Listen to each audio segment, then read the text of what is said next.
Yo guys, welcome back to my YouTube channel. Thank you so much to everybody that's been watching this story. What an amazing journey that we have been on so far here in Westeros. We jump back in with Rhaegar Targaryen. His rule has been peaceful so far, considering the dragons are around and everybody is wary to make any kind of moves. The young Jaime, the Oathbreaker's son, has arrived. With the help of Rhaegar, he will grow into a great man, no doubt, leading the rest of the realm to call each of Rhaegar's young that was taught by him the dragon's stag, young Rob, the dragon's wolf. Being raised by Rhaegar has elevated these young men. Young Jon, the dragon's moon. They all train together, fight together. Young Edmure, the dragon's fish, in the hopes that the realm shall stick together. Lady Sansa is to marry young Loras Tyrell to ensure stability across the realm. Maybe this marriage can make sure that the Reach and North have a new Ents. Young Byron, another Kingsguard's son, causing Lewin to be beheaded and fed to the dragon. They shall take no wives, and father no children. It seems that the young dragon Starfire, Jaehaerys's bond, is a female. A young Valyrian woman approaches Rhaegar with some news that his father thinks that they would be a great match after the death of Elia Martell. Rhaegar has already promised this young lady's hand to young Edric Storm, a bastard of House Baratheon. Robert Baratheon's son. Rhaegar's main thought: shall he let these dragons roam unchecked with their riders, letting each rider learn their dragon in a different way? Daenerys gains the nickname Dragonborn, as she was born in the middle of the storm. People start to say that she is the reason that dragons are back, as she was born the day that Aerys returned as a dragon. If these wild theories are truly true, she would be born of a dragon. Princess Visenya of Cersei's young, to be called the Golden Dragon, as the Golden Lion and the Dragon partake, and she was born. The Valyrian woman could not leave Rhaegar's mind, and he made a rash decision. He receives a letter and then visualize that he should marry this woman to get over Elia Martell. This is a risky move, whereas every other marriage has been for political reasons. It seems that Rhaegar has made this move for selfish reasons. Maybe giving most of the realm PTSD from when he fell in love with Lyanna at Harrenhal. Rhaegar announces that he is to marry young Valenya. Stories of old of House Valerian and House Targaryen together once again resurface. On Jaehaerys' 16th name day, he is to be given Dragonstone, which is customary to Targaryen lords, to give their heir the seat of their ancestral home. Visenya, being born on the same day as Jaehaerys, also becomes 16. Jaehaerys is to take his 2 wives, Daenerys, Rhaegar's sister, a true-born Valyrian woman, and his sister, Visenya, the Golden Dragon. All 3 dragon riders to keep the line strong of the true-blooded Targaryens on the throne. The prophecy says the prince that was promised will be of my blood, to protect the realms of men against undead, against anything that can destroy the living. Rhaegar believes that Jaehaerys is that prince that was promised. Passed down from generation to generation, this story has brought fear into the Targaryen ruler's heart. Rhaegar gets to work on Harrenhal once again, building it up to its full might, as if the north falls, then Harrenhal will be the last seat of protection. Rhaegar gets a message from his son, Elia Martell's firstborn, Aegon, that he is ready to become a maester.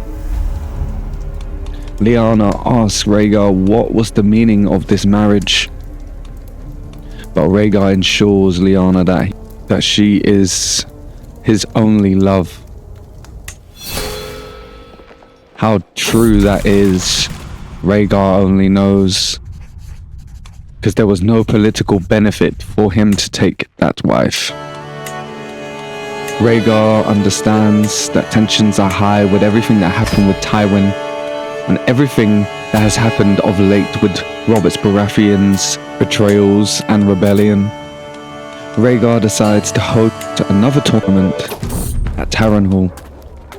Almost a harrowing decision, bringing many flashbacks and memories to the last time that the realm met at Harrenhal.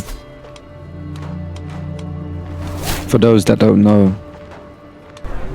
this was the day that Rhaegar fell in love with Lyanna Stark. The tournament of Harrenhal almost 15 years ago. The day that Rhaegar and Lyanna decided the plan to run away and fall in love and bring about the prince that was promised. The realm starts to arrive at Harrenhal for the second time in almost 10 years, and the melee contest begins. One team being Rhaegar's and the other being Robert Baratheon. It seems like the realm's tensions are low. Maybe Rhaegar's idea of peace is finally coming to fruition. Everybody is enjoying themselves, enjoying the melee, and Rhaegar's team comes out on top. The celebrations are strong. Rhaegar announces that he is to marry the Valyrian woman. Everybody erupts into cheers, and Rhaegar impresses his new wife. Rhaegar is warned by the Maesters Guild that maybe one day he could be poisoned, as that is an easy way to get to the king, so he should be vigilant of all that arrive near him, as some to play a game against the dragon. Rhaegar hears tale of a returning Blackfyre. How is this possible?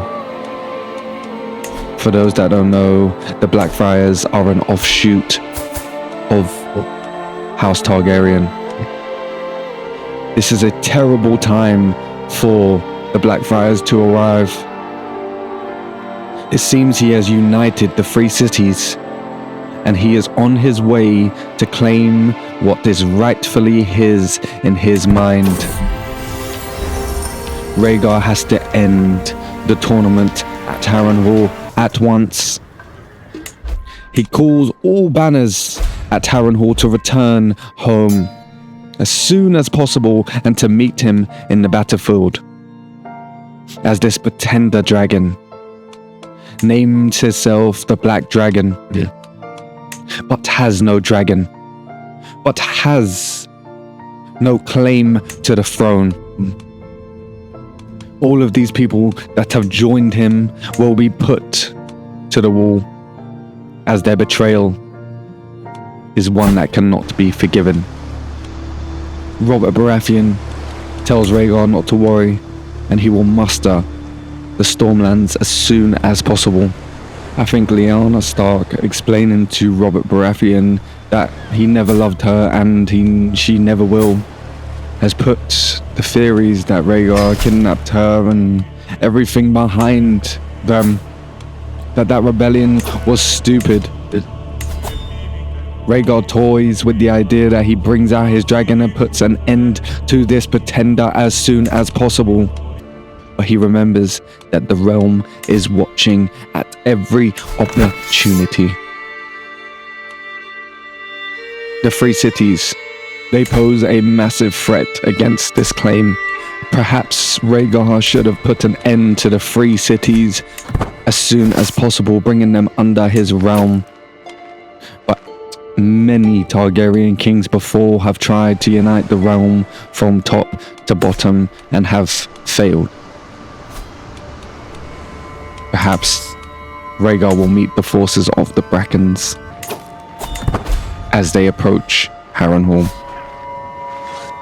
It seems the Brackens have chosen incorrectly.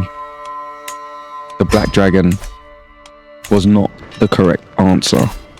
Rhaegar hears tale that the Black Dragon is arriving at King's Landing now, and he needs to return from Harrenhal with his forces from the tournament as soon as possible. Rhaegar sees a battle in the distance and commands all armies to join the fray as soon as possible. The first battle, the Battle of Rosebri. Outside of King's Landing, the Black Dragon and the Red Dragon, they collide for the first time, and it seems that Rhaegar, the Red Dragon, comes out on top this time. It seems as though Aegon Blackfyre was not ready for this ambush. They retreat back up the Riverlands to the Vale, where they will no doubt cause mayhem. Rhaegar takes back the sieged lands and has another battle with the betrayers of the Vale. As the battle rages on, the army sees the Blackfyres on a boat retreating upstream. Where will they go? Rhaegar must put an end to this war, as his daughter and son, Lyanna and Daeron, twins, born of the same womb from Lyanna, reach their name day. Daeron marries Marjorie of House Tyrell. Rhaegar thinks to himself, what kind of marriage can he secure for his daughter? But there's only one thing on his mind at this moment, and it's the war. Rhaegar sends Robert Baratheon to defend the north from a counterattack, while he takes the lands of the kings. In the back of Rhaegar's mind, he believes at any opportunity, Robert Baratheon and his brothers could betray his rule. One step to the left from that entire army, and Aegon's forces are free to attack Rhaegar at a weakened state. But it seems like Robert Baratheon does as he's told. He defends the north attack, and he does one better. He offers Rhaegar that he will meet Aegon's forces in the Vale and put an end to this rebellion for Rhaegar. There are rumors that the Blackfyres have given birth to 3 young ladies, Queen Visenya and Queen Rhaenys, 2 twin girls and 1 daughter. It seems like the Blackfyres are here to stay. Perhaps Rhaegar can put an end to this family feud that has lasted over 100 years. What price would Rhaegar have to pay? Another rebellion. All Rhaegar wants is peace, to bring the 7 kingdoms together and his rule to be successful. He would like the Targaryens to be rebuilt. On this day, Rhaella, Rhaegar's mother, passes away. Rhaegar has no time for mourning, for no time for sadness. Rhaegar contemplates executing everybody. But yet again, it rings in his mind that he needs to keep the realm together, and one execution after another is not the answer. So here we see young Trystane of Dawn taking Rhaegar's oldest daughter as a wife, securing Dawn's alliance even further. There are many things that goes through Rhaegar's mind at this moment. The death of his mother, the Blackfyres. Perhaps if they returned without the war, it could have been a different story. Rhaegar and Robert Baratheon sit in the war camp, and Rhaegar understands the importance of Robert Baratheon, so he sends him and a small force, a few kingdoms, to go and meet the forces in the Vale to put an end to this fight. Robert Baratheon will lead the attack in the Vale when they least expect it. Rhaegar will stay and take lands back from the pretenders, from the betrayers, from the rebellion. Robert Baratheon approaches the Blackfyre forces. They do not retreat.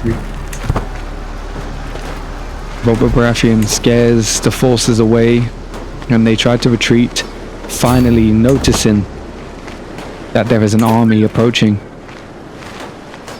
Robert Baratheon tries to segregate the army, realizing that most of them will get away, but some cannot pack their bags onto the ships quick enough. Robert Baratheon attacks. Aegon realizes that some of his forces will be lost, so he does not retreat and jumps into this battle. This battle is massive for the realm. Robert Baratheon leading against the rebel forces for Rhaegar Targaryen. If you told these 2 men 10 years ago that they would be on the same page defending the realm from another, they would have laughed at you and threw you out of their warplanes. Robert Baratheon holds off the forces, crushing the rebel forces in the Vale for our Targaryen. What a massive battle. What a massive win.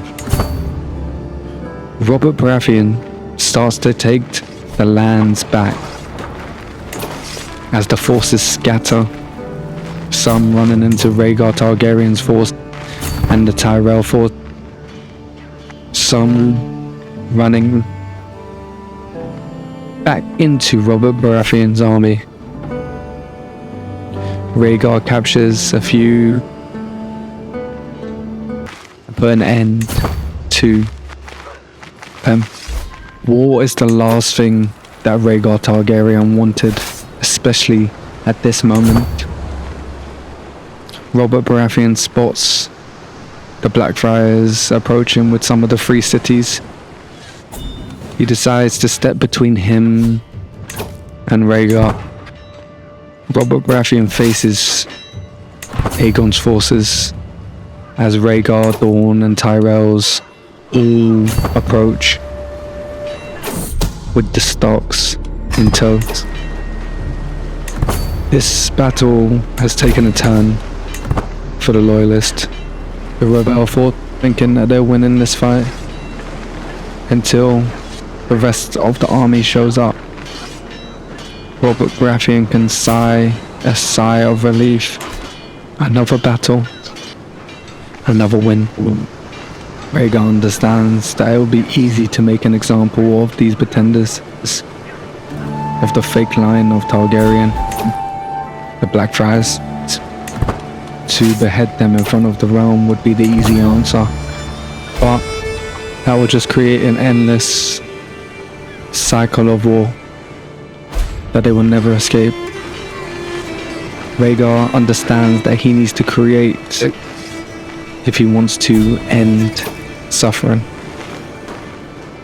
He decides the best course of action is to send the betrayers to the wall, but to teach the Blackfyre how to live in harmony so that future generations of Targaryens and Blackfyres can live together rather than against each other, so that the bastards of House Targaryen will never again rebel against the father house. 6 times the Blackfyres have rebelled against the Targaryens, and 6 times they have failed, as in the Vale this time Jon Arryn imprisons Visenya Blackfyre, put an end to this war, as Aegon does not want to risk his sister wife's life. Rhaegar commands his forces to stand down. He commands Aegon to surrender before his sister wife Visenya is beheaded. There is no way he would risk his sister's life, and he surrenders. The rebellion is over, with Aegon the Black Dragon behind bars. The 6th Blackfyre rebellion comes to an end. Rhaegar now has a very important decision to make, sending all of the male participants of this rebellion to the wall. Could have easily beheaded all of them, but instead he chooses compassion.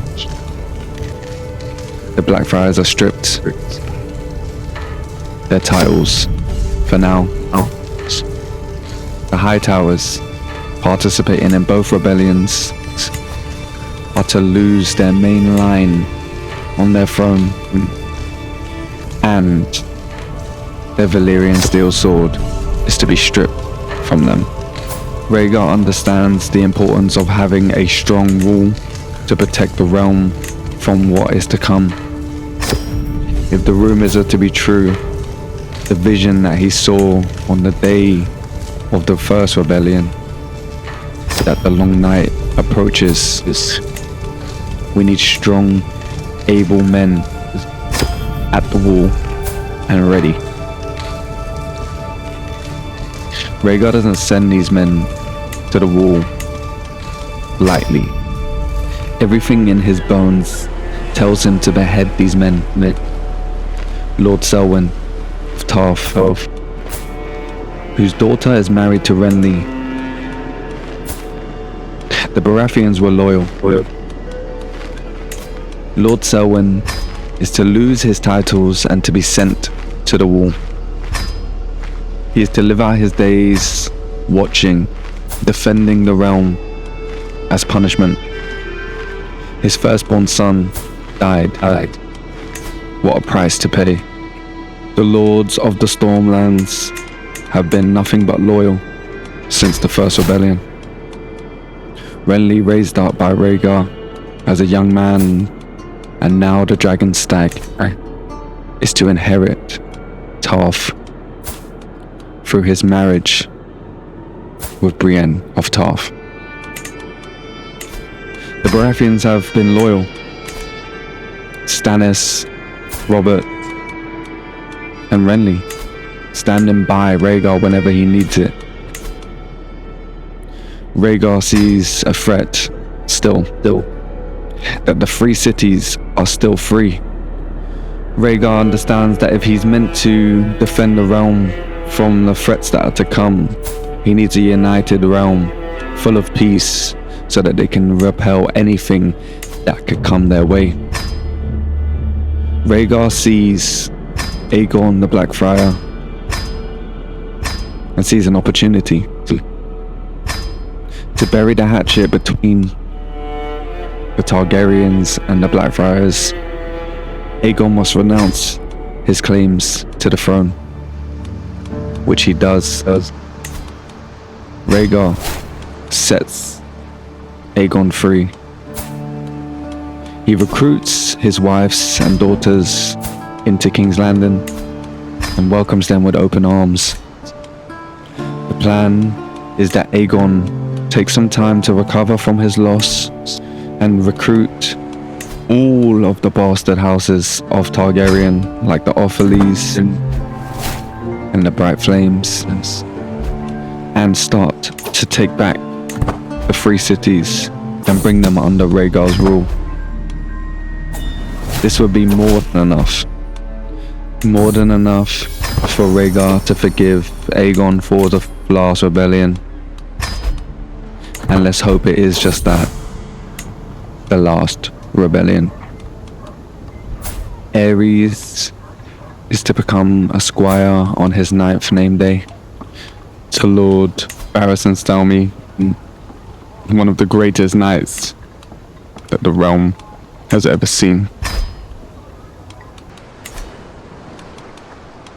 Once again, Rhaegar approaches Aegon, and Aegon comes clean. He has a dragon egg. A dragon egg. This is a major problem. Rhaegar commands that Aegon gives the dragon egg over immediately.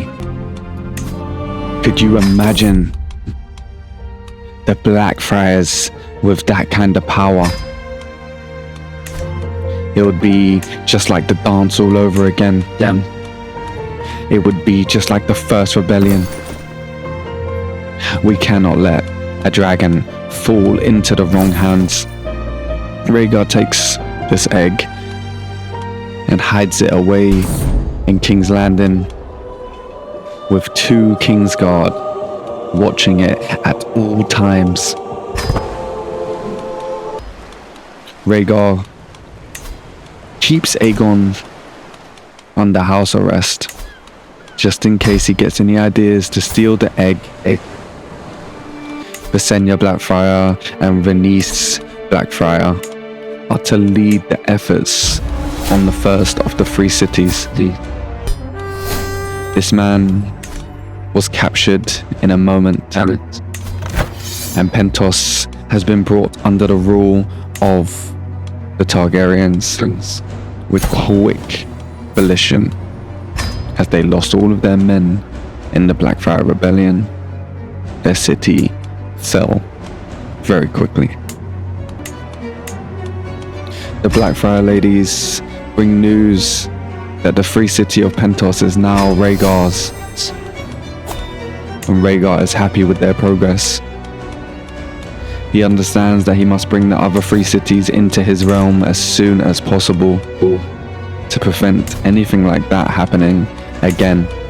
Rhaegar is approached by Robert Baratheon, and he's told the man that he raised up Crispin, the chicken bandit, is one of the realm's greatest fighters. In the rebellion, he defended well.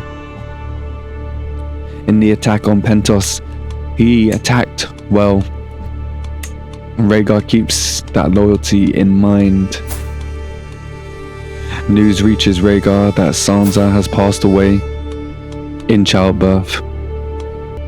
Mace Tyrell requests that Loras becomes a Kingsguard.